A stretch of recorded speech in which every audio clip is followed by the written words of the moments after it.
Hello, hello. Welcome, everybody. Thank you so much for being here. I will be your moderator today for the fireside chat with Sir Charles Hoskinson, and he'll be out momentarily.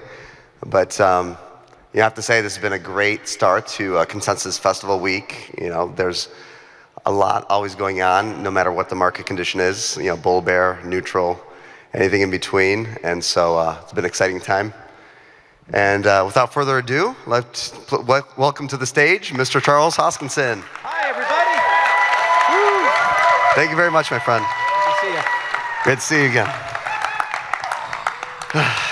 How was your flight in from Colorado? Oh, it was just amazing. We actually stopped in Wyoming first and then came down to Colorado, so north to go south. A lot of fun.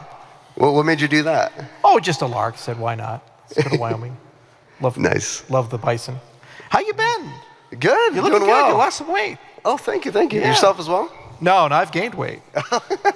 I had to save for winter just in case it gets cold. It's cold. Yeah, well, it's not cold here this week. You know, we're going to have plus 40 Celsius, plus 100 degrees. So Simon, our first question is, if you were a cookie, what cookie would you be? Sugar. Sugar? What type of sugar? A lot of types of sugar. Brown sugar. Brown sugar. Ooh. Yeah. The man likes his brown sugar. Okay. Yeah. No, all right, give me another one. That was a softball. Well, Danish butter for me, though. Come on. All right, first question. No, well, thank you again for being here. Really appreciate it. If you're part of the Cardano community, let's hear another shout out to Charles. Woo. I see you back there. I see you up there, and I can hear you. And in front of your computers as well on Binance and everywhere else that you're tuning in from on YouTube. So thank you for that. So I know that you've been a pivotal part of the Financial Innovation Act, also known as the Loomis-Gillibrand Act, and wanted to hear your thoughts as it dropped yesterday. I wanted to hear a little bit more of your thoughts on the takeaways from that act. What do you think the chances are of it actually passing through Congress, and what else can potentially, minds like you and others do to push it along, or have, a break off of that act to actually be passed through Congress? Because as we all know, it's very hard to get anything signed nowadays, especially in this government. Well, it's probably first to understand the backstory of Senator Loomis. She's been in the art industry since 2013. I think that's when she bought her first Bitcoin, and she went to Satoshi Roundtable years ago. And there's many people on her staff who are in the space or innovators in the space, and they all know us. And her office expressed a desire to get legislation passed last year, and they wrote up a preliminary bill and sent it to us and others as early as, I think it was December of last year. And they've gone through a ton of iterations and discussions, and the bill is very comprehensive. It covers everything from tax treatment of cryptocurrencies. For example, if you're staking and you receive your stake, when does that get taxed? Is it at the moment that the protocol dispenses it, or is it more like a commodity, like wheat, where you grow the wheat and you get taxed when you harvest it and sell it, for example? To asset classification, they introduced something called ancillary assets. So it's not quite a commodity, it's not quite a security, it's somewhere in between. And it adds some regulatory clarity. They talk about DAOs, they talk about funding for SRO research. Those are self-regulatory organizations. So it's a very comprehensive piece of legislation. It's over 140 pages long, and it is unlikely in its current form to pass because it'd have to go through 4 different committees to be able to do that. And unless you have like a president and the Senate Majority Leader and others are really pushing that, and it's a big agenda item like Build Back Better or other things like that, you just don't get that kind of political capital. So really the point of the bill is to be an introducer, a thesis, if you will, and the antithesis is kind of what's coming out of the Biden executive order, and they're going to smash together in a very Hegelian way. And then the synthesis of this will be some legislation that the Congress will look at. Now, it's very likely that the politics are such that the House is going to switch from blue to red. And when that occurs, the Republicans seem to be at the moment more pro-crypto. And if that's the case, there's a good chance that we will see legislation pass in 2023 in some form. Then the question is there enough political support and momentum for that to then go through the White House and they're going to pass it? And that's something that's going to happen. But this is our opportunity as an industry to have a direct say of how we want to be regulated, what are the checks and balances, where are the information asymmetries, what are the moral hazards, and there are certain things I'd love to see that aren't in there, and we're obviously going to have those discussions, and there's other people who have other things. Like, can you give us a little preview? Like, sure, what would you like to see that's not in there right now? For example, everybody says decentralization, decentralization, decentralization. What the hell does that mean? We don't actually have a way of measuring it. You know, with a computer processor or a GPU, you have 3D mark. You can measure it, you get a number. More is better, right? Well, what's the equivalent of that in decentralization? So how decentralized is Bitcoin? You have things like Nakamoto coefficient, but those are partial answers to a much more elegant and broader picture if you're making the argument that sufficiently decentralized allows you to move from one asset classification, in the case of the SEC, it's saying a security, to another, in this case, a digital commodity. Okay, and there's properties of decentralization. For example, the resolution of information asymmetries or the resolution of systemic risk from a centralized actor who can enter and destabilize the marketplace. So from our view, we need a decentralization index that allows you to measure a blockchain and give it a number, and then you can say when you're above a certain threshold, you're sufficiently decentralized. Because this is a problem in the bill. It says it has this idea of an ancillary asset. And I say, okay, well, you're a commodity, but you still have a filing requirement to the SEC. How do you escape that? We have to go ask the Securities Exchange Commission. And you're back to the same problem of, on a case-by-case basis, litigation by litigation, you basically get an answer. And that's a terrible way of doing things. You need to have much more explicit, measurable ways of doing things. Second, there needs to be a crypto user's Bill of Rights that define your rights. And third, there needs to be algorithmic regulation where you figure out how to do transnational arrangements, whether it be things like the Wolfsburg principles or other things like that, with algorithms, smart contracts, and then you can have enforceability across borders. Because the world doesn't begin and end at the United States. It turns out that there's other countries, like 197. In fact, there's somebody around here who's been to all of them. And it would be really nice if we had a transnational system that doesn't require nations to legislate. It can be done through private regulation as opposed to national. So you said something about crypto user Bill of Rights. I'd love to have you expand on that more, and kind of what would you love to see in that? And also, part two of that question, thinking about the world being obviously borderless and everything else, is there any jurisdiction or any national government or local government outside of Ecuador or El Salvador and what Dubai is doing that you feel is really on the right track that hasn't really been talked about in the media? Well, according to Max Kaiser, I've been banned from El Salvador. That's news to me, but okay. Those Team Orange is a little crazy these days. But anyway, Bill of Rights is just, you have this notion of, it's a legal doctrine, a promissory estoppel. So if you use open source software, for example, I can't, as the author of open source software, say, hey, I've changed my mind. I'm just going to rug pull you and change the license. Pay me a royalty or stop using my software. Because that would be unconscionable. There'd be a situation you spend tens of millions of dollars building on top of open source software, only then to have somebody start charging you a royalty. Craig Wright actually tried to do this. He said, I'm a Satoshi, and stop using my stuff or I'll fine you. It's like, it's madness. So there's this notion that using something, there's implied rights and responsibilities and commercial arrangements behind the fair use of that. And that's the complete open source side. Then you have another group of people that say, well, if I lose a single dollar, somebody should give me a refund and I'm in a class action lawsuit. That's the way other side of the spectrum. So where does that pendulum sit between those two? So you need to define that of, okay, should we have expectations about quality? Should we have expectations about monetary policy? Should these be made explicit like a constitution of the system, or implicit as an ethos of the system as a whole, or emergent as a property of where you sit on the decentralization index? So there's a very close relationship between decentralization governance and the Bill of Rights, including what level of say and control do you have in the system. When you look at proof of work-oriented systems, you have almost no control. You own the Bitcoin, but you have no say in the code, you have no say in the governance of the system. Bitcoin gives you nothing, it's just a store of value. When you own a proof-of-stake style system, many of them, like Tezos or Cardano, have voting components where you have a say over the governance of the system, you have a say over the consensus of the system, and so forth. So you seem to have more rights in these types of systems than other systems. What does that mean then in terms of fair use? And can those be revoked, and under what circumstances, and so forth? For example, as regulators become more clever, they might start saying, we like proof of stake, but if you're from Iran or Russia or North Korea, you can't vote. Well, how do you enforce that in a global protocol? You know, and these types of things. So these are the delicate edge cases that are working through, and the anarchistic elements of the space say, well, fuck the system, everybody, you just have to deal with it and accept it, honey badger don't care.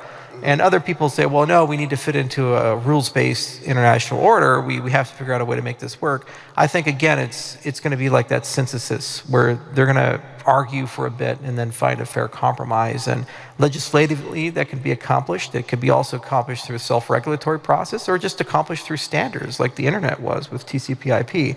But you need to settle on something in that respect. And, you know, we're much more on our side involved in decentralization indexes. We're going to set one up at the University of Edinburgh. We have papers we'll write over the summer. We're just starting to think about what a Bill of Rights would look like, because you have to look at it through the lens of governance and the lens of decentralization. So there's a cart before the horse component, and it's an industry-wide conversation. Yeah, no, I think it's very interesting. It makes me also think about how many different types of like DAOs there are, and hybrid DAOs. And I don't know if you've seen that meme going around Twitter, but everyone's in a boat, and there's a hole in the boat, and this is like, hey, there's a hole in the boat. Somebody else says, I like that hole, and Susie says, our boat has a hole, but so does that boat. So that means we're on the right track. Somebody else says, leave everyone else alone. The hole is the hole because the hole is there. No one else should be talking about the hole. So I think about that too in terms of like, hey, how do we come together and have consensus, but at the same time make everyone feel like they're empowered to like have their own say in a kind of equal and equitable way. Yeah, and how we tend to do that in practice is that you allow, under non-urgent scenarios, gradual convergence to a decision. So if you have the luxury of time, you can have a long arc deliberative process to get you to where you need to go.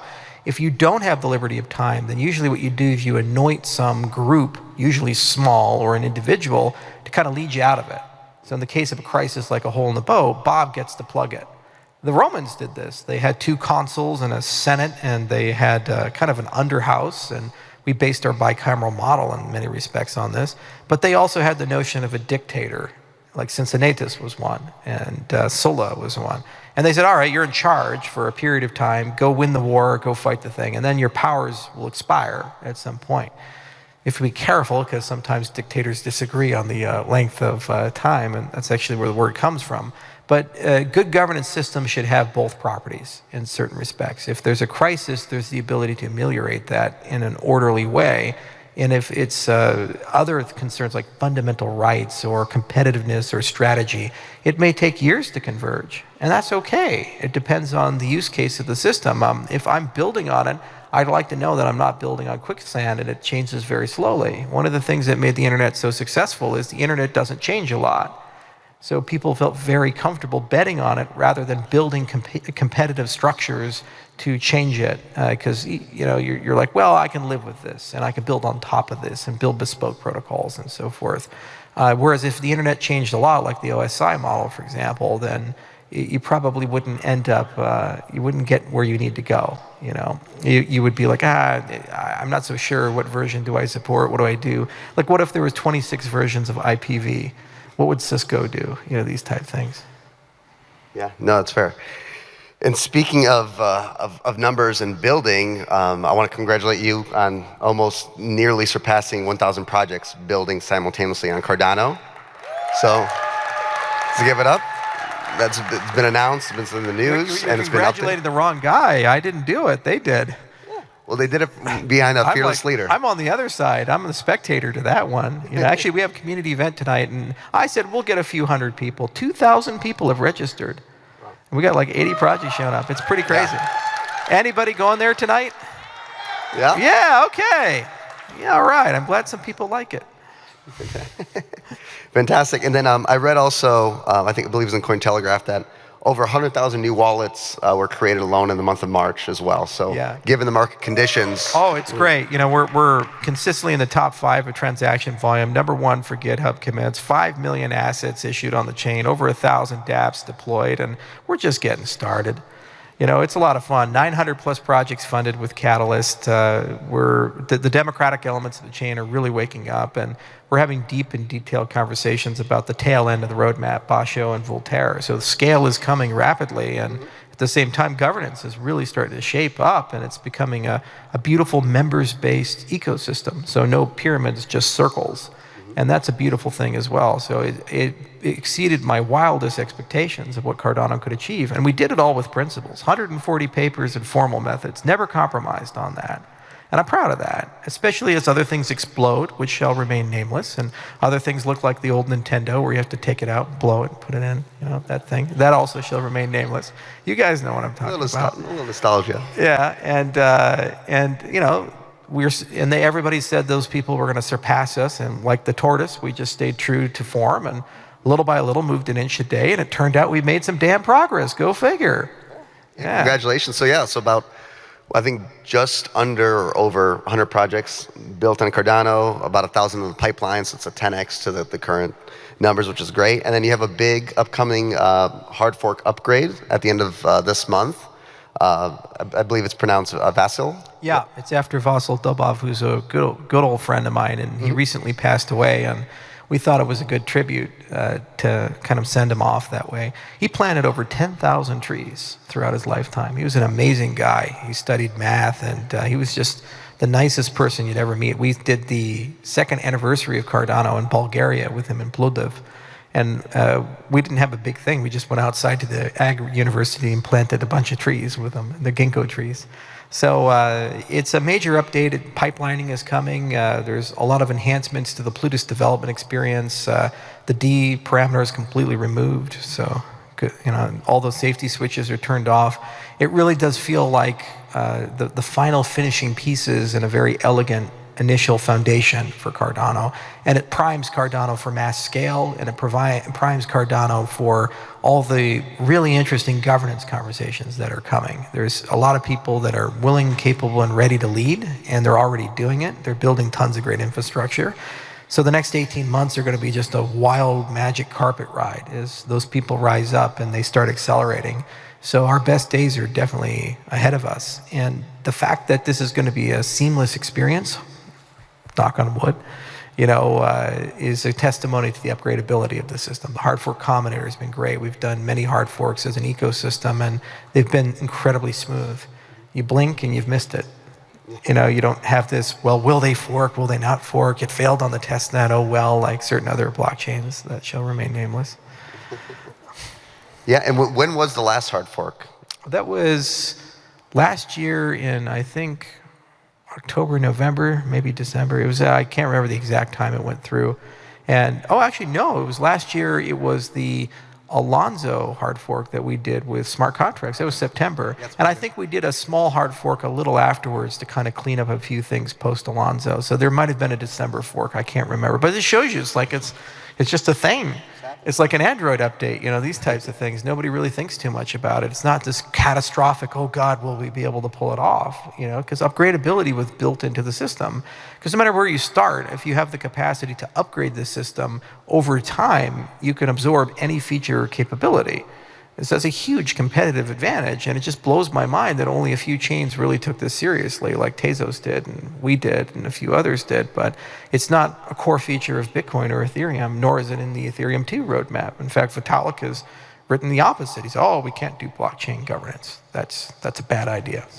Okay, so what happens when you have 150 million users? How will you sort all of that out without just giving yourself dictatorial control? Well, you don't need to. Well, then you look like Bitcoin, in which case you can't upgrade at all. So you better be happy with what you got, because you're stuck with it for a decade. Yeah, you bring up a good point. Do you have any kind of views on Ethereum 2.0 and when that may happen and what that's going to mean to you know, the rest of the ecosystem and Cardano? Yeah, so tale of two blockchains. We started our proof of stake agenda in 2016. And we wrote a series of papers, the GKL model, Ouroboros Classic, Proust, Genesis, Chronos, and Ledger Redux, and soon to be Laos, and all these other papers. There's like 12 papers, and there's thousands of citations. And everybody said, oh God, you can't do that. If you do peer review, you'll be too slow. It'll be too hard to get something to market. Well, the first version came out in 2017. The version people care about, Shelley, the Ouroboros Proust, came out in 2020. Ethereum started their proof-of-stake research agenda in 2014.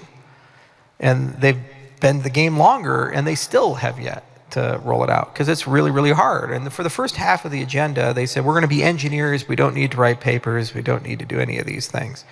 And it failed and failed, and the team fractured, and one did like Casper Labs, and other people did other stuff. Then they said, yeah, maybe we should write research papers. So they finally did, and they published a paper, so we finally can read the protocol, and some people had some issues with it, other people liked it. Okay, it looks like they have a viable design. It looks like they know how to build that viable design. It looks like they've built that viable design. So there's a certain degree of inevitability to some form of upgrade to Ethereum, to a proof-of-stake system. That will take a while to work its way through, and if I had to guess, I'd say that it won't be fully operational until deep into 2023, maybe even 2024. But we'll see how long it takes and what they go through. But you have to understand, you can't just design a consensus protocol. You have to design a consensus protocol and a network protocol at the same time for proof of stake. Because all the things you do in proof of work to defend your network protocol with proof of work are super easy. You have algorithmic work to rely on. It's a DDoS control mechanism. It prevents against asymmetrical attacks and so forth. Well, when you go to proof of stake land, you introduce a ton of new attack vectors to your system. And that's, if you're not careful, what causes network partitions, it causes forks, it causes all kinds of terrible things. So you think you have it, and then it breaks, and you're like, shit, how do I put it back together? It's like Humpty Dumpty, and it's like all the king's men are trying to put the pieces back. So you have to be very careful with it. So what ends up happening is you get to about 85% of design, and that 15% tail just goes and goes and goes and goes. It took us 4 years to design our network stack. 4 years. And so it's not trivial, it's not easy, and there's lovely papers that come out of David Shee's lab at Stanford and other places, and they talk about these things. So I think they have to innovate in 3 different dimensions at the same time with a moving car. They have to design a better network model, they have to design a better consensus model and fire all their miners. That's a hard layoff. And then they also have to get their programming model to work in a sharded environment. Account-based programming has global state, and it's really hard to shard it.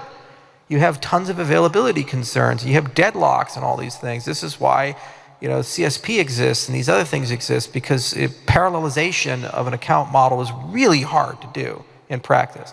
Now contrast that with our accounting model, extended UTXO. It's got local state, and it's built for parallelization. It doesn't care how many threads you have. They don't interact more often than not. And when they do, you can accommodate that. So given their accounting model, their network model, and other things, to go from 1 to n is really, really hard to do, which is why they're hedging their bets, and they're investing so much money in Starkware and all these other things for recursive Starks, and the layer 2 space, like the Polygons of the world, are gaining traction, because those are a halfway house solution. Now, meanwhile, there is already Ethereum 2 out here, Ethereum 1.5, it's Polkadot. Right. Yep. It's like, that's the model. Vitalik should have just done that. They borrowed Ouroboros Proust, and they made some improvements on their side, and they've done some great things there, and parachains is a good idea. So all they had to do was just follow Gavin Wood, and they would already have a significantly better product than the one they had. But for whatever reason, the politics worked out in a way where they didn't do that. And that was just surprising to me. I figured that they could have set differences aside and chosen that path. They also had another path to proof of stake, for those who like history in the space. It was out of Cornell. That was Elaine Shee's work when she was there with the IC3. It was called Snow White. And we were competitors with them. We published Ouroboros 2 weeks before Snow White came out. Then they published Sleepy. Then we published Prowse. So we were going back and forth and like beating the shit out of each other in an academic death match that nobody cares about. And I thought for sure, because Vitalik was friends with Elaine, that he would just be like, well, why am I designing a protocol? Cornell's doing it for me. Let me just go do Snow White and use this and add my requirements on top. They didn't do it. They went for proof of stake plus sharding plus all these other features and functionality. It was a very strange way of doing it because there's too much base complexity in that protocol. You build like an onion. You start with a base model of security. That's what we did with GKL. You prove it works under optimistic conditions, and then you make the conditions more pessimistic over time. So static and federated and synchronous network model, then dynamic and model, and it's anybody can join, and then asynchronous network and so forth. And you just keep working your way through, and you resolve things, like you decouple the clock, and we did that with Ouroboros Chronos. But each of those is a paper, and each of those have to go through peer review because they're delicate models, and if you don't do it right, the whole house of cards comes collapsing down. Protocol design is very, very hard. And we've seen time and time again, like the hype, the marketing, the media kind of get ahead of itself, and then kind of people start forgetting, like, oh wait, things take time. It takes slow build. You have to test. You have to peer review. You have to base things around research and academics and science and the math behind it. Right. Yeah. So I remember the Ethereum people say I have no technical skills and I'm just a hype guy. That's the other thing, is that they've removed a lot of collaboration in the industry. We're all on the same side, on the academic side. The papers, many different authors, everybody cites each other. We compete with Algorand in the market, but we cite each other's papers. We compete with Avalanche in the market, but there's citations on both sides. So everybody knows each other. It's a small group, and we all work together. The people who don't tend to show up more often than not are on the Ethereum side. They only recently have they been. And in many cases, they've been exceedingly hostile and dismissive. Like Vitalik went to Reddit as his medium, attacking the Ouroboros design and so forth. I saw him at many academic conferences. We were at the Shanghai Winter School together. He was standing 5 feet away from me. Didn't have any problems while all the scientists were there, but I guess on Reddit he's got that decision. And so that's the other thing that's been so distasteful, I'd say, about this, is this presumption of success and this presumption that these are easy problems when in fact they're very difficult problems, and this presumption that you don't need to work with anybody or talk to anybody, or they have to learn how to collaborate with them. Meanwhile, academia has been doing cryptography and protocol design for more than 50 years. We didn't go to crypto and Eurocrypt and say, accommodate us. We said, we'll follow the peer review system that Adi Shamir and Ron Rivest and Leonard Adelman and these other people followed. These are important systems. They have a reason they exist. They're double blind. When a paper is submitted, no names are on it. You don't know who the referees are. And they review the merit of the work, and there's a back and forth refereeing process, and they make a decision whether to accept or reject the paper. And when they reject, they don't just reject, they give you a reason why. Half of our papers get rejected the first time through or more, and we have to clean them up and fix them and submit them again. And I cannot tell you how many problems and small flaws and subtle conversations have resulted from that. The other thing is, how do you build a decentralized brain? If you rely on the heroic brilliance of a founder, what happens when the founder gets hit by a bus? What happens if the founder retires? What if the founder pulls a Satoshi and just disappears? The whole point of the peer review, exactly, and then the whole point of the peer review process is to decentralize your brain. There are people in India who work on it, China and Japan, Venezuela, all across the world. There's no canonical language or geography or any of these things. And it's an endless well of refreshing because there's always new graduate students. There's always new postdocs. There's always new professors. So you say 50 years from now, the process will be the same, the people will be the same. We were one of the first, not the only now, there's Algorand and others who are following, but we were one of the first projects to embrace that. It felt so simple and natural, and we got brutally criticized for saying we're so slow and it's unnecessary. Chico Crypto made this lovely video on papers. It's a pretty good video, actually. And now it turns out there's some vindication to that, because we're actually first to market in many things, and all the things are locking together beautifully, like Mithril and Extended UTXO and Ouroboros. And as predicted, a lot of the other people are starting to run into the stumbling blocks that we ran into 4 years ago. Mm-hmm. And we're saying, welcome to the party. Good luck fixing it. And you leave some blueprints behind for them, right? But not everything. No patents. It's all open source. All our code is open source. That's the other thing about the tribalism in the space. It's like we wrote 140 papers, not for us, for you guys. So anyone in the audience, anyone in the world, including competitors, can and have used it. Amina protocol is using some of this stuff. Fly client from the Bitcoin space, which is now in Zcash and other things. It's based on NEPA-POWs, a paper we wrote. As I mentioned, Polkadot with Ouroboros PROWs. The extended UTXO model is the only way to introduce smart contracts in a sensible way to Bitcoin if they so desire it. You know, they're trying with simplicity and these it'll never happen. Extended UTXO is the way to do it. So we're kind of beta testing how Bitcoin would get smart contracts.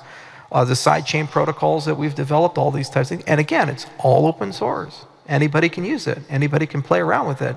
And we love it when that happens. If somebody comes and says, I'm building a new cryptocurrency, I want to use it, we say, great, come talk to us. We'll talk to you. It's free. Real free, not like free lunch, real free. Yeah. And not like universal basic income free either. Yeah. But yeah, so we're going to wrap it up here, but I want to leave the audience and everyone tuning in around the world with one more question. And it's like in a market like this, I know you've been quoted on you know kind of a few different YouTube videos of yours saying like all I do is work and build, and that's all I focus in and concentrate on, and it really. That's not true. I have a personal life. Exactly. Yeah. So I want to but that being said, love if you could give a little word of wisdom from like, hey, what do you do, or what keeps you motivated? What are some of the things you do in your personal life that keeps you going with a work-life balance and kind of keeps you striving through to the other side of bear markets, whatnot, that all the projects, all the leaders, all the people thinking about getting in the space are in the space, and one capacity or another can learn from a little bit of your genius? So I think the analogy is that the bear market is the building market. Build a bear, you know, it's right. The market you build stuff in. And everybody's friendly in a bear market. Everybody's collaborative. It's easy to have meetings with people. Nobody really is hostile because they're not fighting over this hyperinflated pie. The poaching goes down. You get much better conversations. The conferences get a little skinnier. So instead of these massive, literally they put a fucking golden bull at the Bitcoin Miami. I mean, it's like the old is the new, right? You know, Moses coming down with the tablets. But you know, when you exit a bull market and you enter a bear market, it's very collaborative and it's much more enjoyable. It's the best times I've had in the space have been during bear markets. Bull markets are crazy. You get so much hype and FOMO, and there's so much growth, and you get super unrealistic expectations.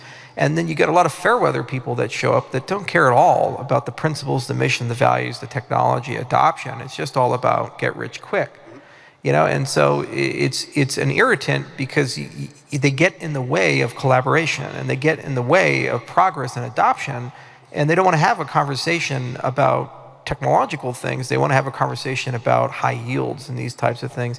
And in many cases, they embrace Ponzonomics, and the same schemes are recycled on lending and stablecoins and other things again and again. I was in the stablecoin space pretty much before anybody else. We did BitShares, Dan Larimer and I, back in 2013. We created BitUSD with BitShares. It was an over-collateralized US dollar-backed coin that used BitShares as its back. So it was an algorithmic stablecoin. And we had a DEX. Now, this was pre-Ethereum. That's how far back it was. Well, one of the initial designs we ruled out was partially collateralized algorithmic stablecoins, because in the modeling, it has a bank run in certain failure states. So that's an idea 8 years ago, but then suddenly it gets recycled in a bull market, and then you see the consequences of that being recycled. The next bull market will get recycled again, but this time will be different. They always say that, right? Says, yeah. You know, so to me, you have to balance the two. And then the other thing is on the work-life balance, getting to the soul of the question, you have to have a sanctuary, whether it be big or small. You have to have a place you can go where you can truly shut off and stop listening to the web and disconnect and just enjoy life and be in the moment. I love nature, be in your happy place. Exactly. Right? I love nature. I have a ranch, but everybody has that place, and as long as you can create that sanctuary, I think you can get through pretty much anything. Yeah. No, fantastic. Well, I hope you guys enjoyed our talk. Thank you very much for being here. Thanks, Please do stick around for the next panel coming up. And again, let's thank Mr. Charles Hoskinson. Thanks, everybody.